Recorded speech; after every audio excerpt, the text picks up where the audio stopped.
ভেঙে ফেলো সব মাজার, সব ভেঙে মাটির সাথে গুড়িয়ে দাও। কবরের সাথে ইসলামের কোনো সম্পর্ক নাই, কবরের সাথে ইসলামের কোনো সম্পর্ক নাই, উঁচা মাজারের সাথে ইসলামের কোনো সম্পর্ক নাই। শাহজালালের মাজার, শাহপরানের মাজার, শাহ মাকদুমের মাজার, গোলাপ শাহর মাজার, সমস্ত মাজার ভেঙ্গে চৌচির করে দিতে হবে। এখানে হাদিস আপনাদেরকে বারবার এটা পড়িয়েছি যে মান আদালি ওয়ালিয়ান ফাকাদ আজান তাহবিল হারবে, বুখারী শরীফের এই হাদিসখানা, বিশাল হাদিস। এখানে আমরা যতই কিছু করি না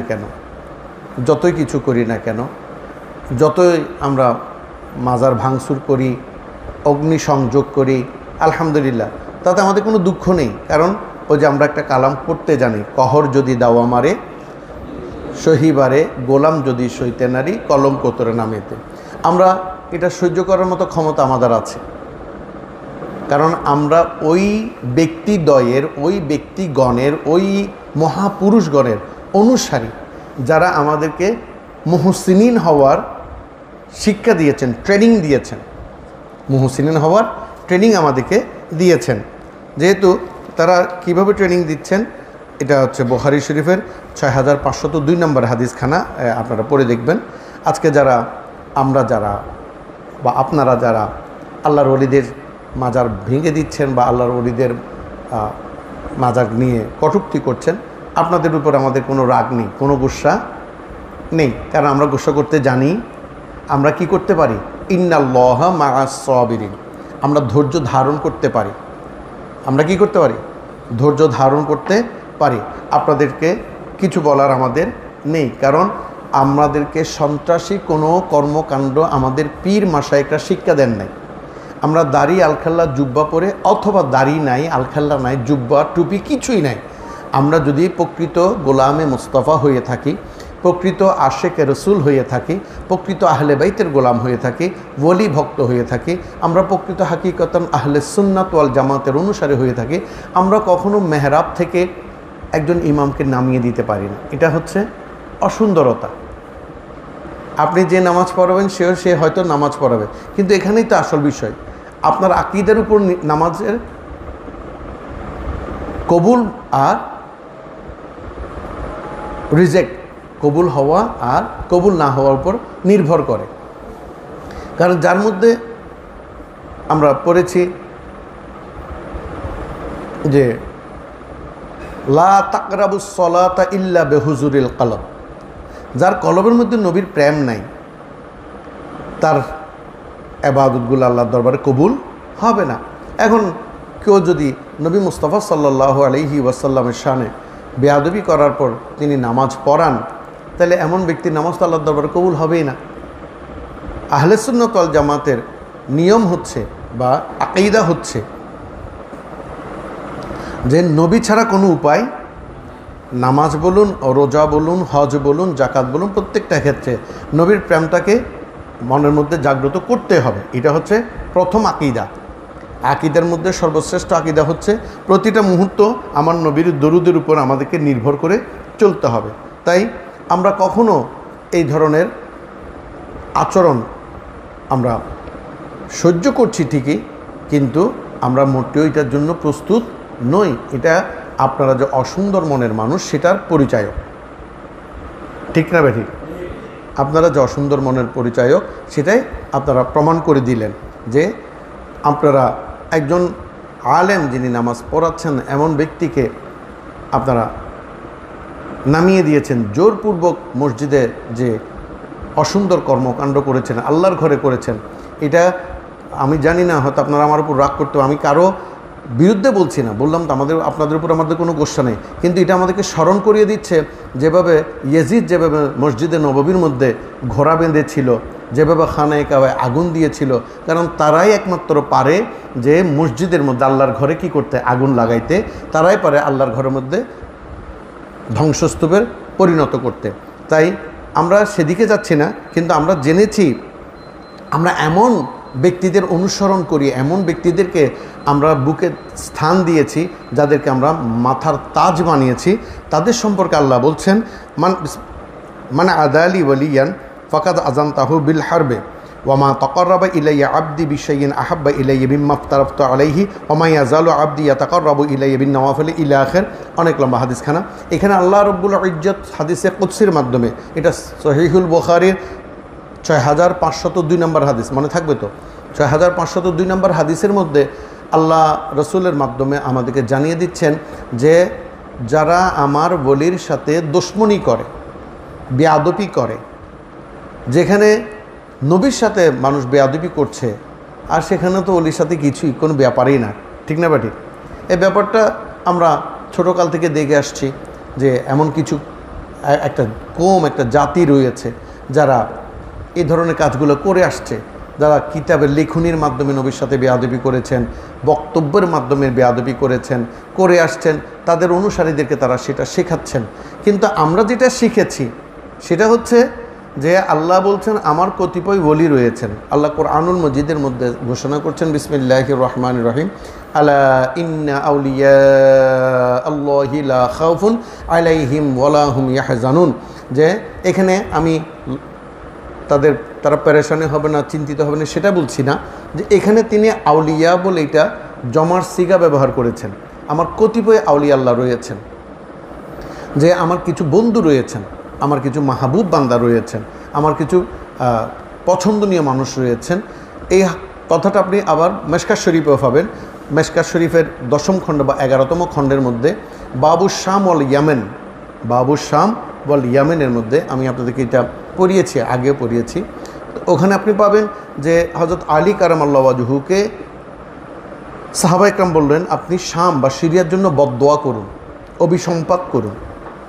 হযরত আলী মুর্তজা আলাইহিস সালাম বললেন না, আমি সিরিয়ার জন্য বা শামের জন্য বদদোয়া করতে পারি না বা অভিসম্পক করতে পারি না, এই কারণে যেহেতু আমি নবী মুস্তাফা সাল্লাল্লাহু আলাইহি ওয়াসাল্লামার নূরানি জবান থেকে শুনেছি ওই সিরিয়ার মধ্যে 40 জন আবদাল সবসময় মজুদ থাকবে, যাদের ওসিলায় আল্লাহ কি দিবেন?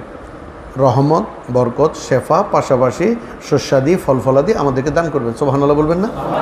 তাহলে আমরা সেই শিক্ষা কোত্থেকে পেয়েছি? আমার নবী থেকে পেয়েছি, কোনো আকাবের নয়, সরাসরি নবী থেকে পেয়েছি। ওই নবী আমাদেরকে জানাচ্ছেন ওই আবদাল্লাহ কীরকম তোমরা জানো? আমরা বললাম না, জানি না। আল্লাহ বলছেন ওই আবদালদের সাথে তোমরা যদি বেয়াদবি করো, এটা জীবদ্দশায় হোক আর মৃত অবস্থায় হোক, কারণ আমার বন্ধু, তাদের সাথে যদি বেয়াদবি করো আমি আল্লাহ কী করি? মানে আদ আলী আলিয়ান ফকাদ আজম তাহবিল হারব, আমি তোমাদের সাথে যুদ্ধ ঘোষণা করি। তোমাদের সাথে কি করি? যুদ্ধ ঘোষণা করি। ওই ব্যক্তিগুলো কারা? ওই ব্যক্তিগুলো কেমন হয়? আল্লাহ বলছেন আল্লাহ রসুলের মাধ্যমে ওই বান্দাগুলো এমন হয় তারা ফরজ আবাদত, ওয়াজিব আবাদত, সুন্নতে মুআক্কাদা যাই বললেন না কেন, এই আবাদতগুলোর সাথে সাথে বিন নওয়াফিলে এমন কতগুলো নফল আবাদত করে থাকেন, ইলা বিন নওয়াফিলে হাত্তা উহিব্বাহু, তখন আমি আল্লাহ রব্বুল ইজ্জত তাদেরকে ভালোবেসে ফেলি। আল্লাহ যাকে ভালোবাসেন সেখানে যদি আমি মাজার ভাঙিও কোনো ক্ষতি হবে? তাদেরকে যদি খুনও করে ফেলি কোনো ক্ষতি? যেমন ইমাম হুসাইন আলাইহিস সালাতু ওয়াস সালামকে আল্লাহ এবং আল্লাহ রসুল ভালোবাসতেন, আলী আলাইহিস সালাতু ওয়াস সালামকে আল্লাহ এবং আল্লাহ রসুল ভালোবাসতেন। তাদেরকে খুন বা শহীদ করার পর কি তাদের জিকির, তাদের আলোচনা, তাদের কোনো কিছু কি কমতি হয়েছে? হয়নি, কমতি হয়নি, হবেও না। যুগে যুগে মানুষ বরাব্বুর নাম ভুলে যায়, তার বরাব্বুর নাম ভুলে যাবে, তার বরাব্বুর নাম ভুলে গিয়েছি, আমাদের মনে নেই। আমাদের মাত্র 3-4 পুরুষের নাম মনে আছে, তারপরে পুরুষগুলোর নাম মনেও নেই। আমাদেরকে আবার কিতাব দেখতে হয়, যেহেতু আমাদের একটা সজরা রয়েছে, সজরা আছে বিদায় আমরা খুঁজে পাই। অনেকের তো সজরাও নাই, ঠিক না? সজরা বুঝেন, অর্থাৎ বংশ পরম্পরা। এই বংশ পরম্পরা তো সবার কাছে থাকে না, প্রশ্ন উঠে না।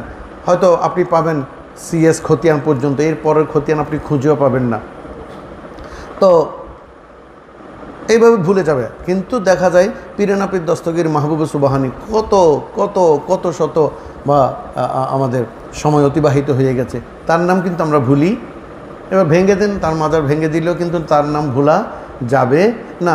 সৈয়দানা ওসমান জুন্নুরাইন রাদিয়াল্লাহু তাআলা আনহুর মাজারটা ভেঙে দিয়েছে, আমরা কি ভুলে গিয়েছি? তো ইতিহাস পড়ে এটা কি কিতাব পড়তে হয়? আমরা মনে করুন প্রতিদিন কোরআন শরীফ পড়ি, কোরআন শরীফে তার ওসমান জুন্নুরাইনের নাম লেখা নাই, সৈয়দানা সিদ্দিক আকবর রাদিয়াল্লাহু তাআলা আনহুর নাম লেখা নাই, সৈয়দানা ওমর বিন খাত্তাব রাদিয়াল্লাহু তাআলা আনহুর নাম লেখা নাই। হ্যাঁ, তো এই তাদের নামকে আমরা ভুলে গিয়েছি, হাসনাইনি করিমাইনের নাম ভুলে গিয়েছি। আমরা আবু যর গিফারি বা আবু আইয়ুব আনসারি, যাদেরকে আমরা ভালোবাসি, যাদের অনুশীলন আমরা করি, আমরা কখনো তাদের নাম ভুলিনি, অথচ তাদের মাজার নেই। ছিল এক সময়, কিন্তু ভেঙে দিয়েছে 1922, 23, 25 সালে ভেঙে দিয়েছে। তাই এই ব্যক্তিগুলো হচ্ছে আল্লাহর মাহবুব ব্যক্তি। আল্লাহ বলছেন ইলাইয়া বিন নওয়াফেলের তারা এত বেশি নফল ইবাদত করে, হাত্তা তখন উহিব্বাহু, আমি আল্লাহ তাদেরকে ভালোবেসে ফেলি। যখন তাদেরকে ভালোবেসে ফেলি, ফাইদা আহবাবতুহু, আমি যখন তাদেরকে ভালোবেসে ফেলি, কুনতু সামাআহু আল্লাযী ইয়াসমাউ বিহি, তাদের কানটা আমার কান হয়ে যায়, যা দ্বারা আমি শুনি, যা দ্বারা আমি শুনি। আজ আপনারা হয়তো জানি না কেন এমনটি করছেন, কিন্তু হাদিস যদি আপনি পড়ে থাকেন, সত্যি যদি আপনি আলেম হয়ে থাকেন, দ্বীনি আলম যদি আপনি অর্জন করে আপনার জুব্বা পরে আগুন লাগাতে পারেন, আমি আপনাদেরকে এই প্রশ্ন করব, এই হাদিসকে আপনি পড়েননি? তাদের কান যদি আল্লাহর কান হয়ে যায়, তার দেহ পৌঁছে গেলেও তো কানটা পৌঁছবে না, কানটা তো আর পৌঁছার সুযোগ নেই, কারণ ওই কান দিয়ে আল্লাহ শুনেছেন, সেই কানটা আল্লাহর কান বলেছেন। সুবহানাল্লাহ। সামান্য আল্লাহর ঘর বলাতে সেই ঘরটাকে আমরা কত সম্মান করছি, ঠিক না বা ঠিক? আল্লাহ তো সেখানে কখনো ছিলেন? কোনো কিতাবে কি লেখা আছে? থাকলে একটু আমাদেরকে দেখেন, আমরা শিখি। আল্লাহ সেখানে কাতা কম্বল নিয়ে, বালিশ নিয়ে ঘুমিয়েছেন, অথবা পাটি বিছিয়ে ঘুমিয়েছেন, অথবা ওই দরজা দিয়ে আল্লাহ ঢুকেছেন। আল্লাহ চাইলে পারেন, অবশ্যই পারেন, কেন পারবেন না? আল্লাহ ছোট থেকে বৃহত্তর প্রত্যেকটা স্থানে থাকতে পারেন, অস্বাভাবিক কিছু নেই। কিন্তু উনি যে ওই ঘরে ছিলেন, আওয়ালে বেবক্কাতিন মুবারাকান, এই ঘরের মধ্যে, মক্কা ঘরের মধ্যে ছিলেন, এমন কোনো ইতিহাস ঘটনা কি আপনাদের জানা আছে? কোনো আলেম আলোচনা করেছেন? এটা ওয়াহাবি বলুন, ভান্ডারি বলুন, সুন্নি বলুন, হ্যাঁ, কেউ করেনি। তাইলে এখন প্রশ্নটা হচ্ছে, ওই ঘরটাতে শুধু আল্লাহ ছিলেন বলাতে এত সম্মান, এত ইজ্জত আমরা করি, এই ঘরটাতে যাওয়ার জন্য মানুষ পাগল পাড়া। আল্লাহ যদি আমাকে তৌফিক দিত, আল্লাহ যদি আমার একবার হজ নসিব করতো, ঠিক না বা ঠিক? তাহলে দেখুন, যেখানে আল্লাহ ছিলেনই না, শুধু আল্লাহর ঘর বলাতে লক্ষ লক্ষ কোটি কোটি বছর আজকে আমরা সেখানে তওয়াফ করছি, সেদিকে তাকিয়ে আমরা মুসলমানরা নামাজ পড়ছি, তমাম নবী আম্বিয়া আলাইহিস সালাম সেটাকে সম্মান করেছেন। আর যেখানে আল্লাহ বলছেন তার কান আমার কান হয়ে যায়, তাকে কতটুকু সম্মান করা প্রয়োজন, সেই জ্ঞানটা আমরা কার কাছ থেকে শিখেছি? আমাদের মুর্শিদ থেকে। সুবহানাল্লাহ বলবেন না? তাই তো আল্লাহ বলছেন, ওই মুর্শিদগুলা তোমরা তাদেরকে মুর্শিদ হিসেবে পাবে যারা আমার এবং আমার নবীর কথা মোতাবেক চলবে, আর যারা আমি এবং আমার নবীর কথা বিচ্যুত হবে, তোমরা কোনো মুর্শিদও পাবে না। সূরা কাহাফের মধ্যে রয়েছে, তোমাদের জন্য কোনো পথ প্রদর্শক নেই। তাইলে আল্লাযী ইউবসিরু বিহি ওয়া বাসারাহু আল্লাযী ইউবসিরু বিহি, আল্লাহ রাসূল সাল্লাল্লাহু আলাইহি ওয়াসাল্লাম এখানে বলছেন যে সে কি করে? ওয়া বাসারাহু, তার চোখ, তার কি চোখ কি হয়ে যায়? আল্লাযী ইয়াবসুরু বিহি, আমার চোখ হয়ে যায়, যা দ্বারা আমি দেখি। তার চোখটা আল্লাহর চোখ হয়ে যায়। আবার বলছি, আল্লাহর ঘর বলাতে যদি সম্মান করা হয়, তাহলে আল্লাহর চোখ, আল্লাহর কানকেও সম্মান করতে হবে। আর কি বলেন? ওয়াদাহুল্লাতি ইয়াবতাসু বিহা ইয়াবতিসু বিহা ওয়া রিজলাহু আল্লাতি ইয়ামশি বিহা। আবার বলছেন যে তার কান আমার কান হয়ে যায়, তার চোখ আমার চোখ হয়ে যায়, পাশাপাশি তার হাতখানা আমি আল্লাহর হাত হয়ে যায়। তার হাতটা কি হয়ে যায়? আমার হাত হয়ে যায়, যা দ্বারা আমি ধরি, সুবহানাল্লাহি বিহামদিহি। যারা নবীকে নবীর মতো জেনেছেন, মানার মতো মেনেছেন, চেনার মতো চেনেছেন, বুঝার মতো বুঝেছেন, অনুসরণ করার মতো অনুসরণ করেছেন, অনুশীলন করার মতো অনুশীলন করেছেন, তাদের জীবন আদর্শ এমনই হয়ে গেছে। আপনিও হতে পারবেন। এই জন্য একজন দীক্ষাগুরু প্রয়োজন, একজন দীক্ষাগুরু, একজন পীর, একজন মুর্শিদের খুবই প্রয়োজন। আর এই মুর্শিদগুলা আমি গুলা বলছি কেন? তারা অনেক আউলিয়া, আল্লাহ বলছেন আমার অনেক বন্ধু আছে। এটা সূরা কাহফের মধ্যে আছে, আপনি দেখবেন।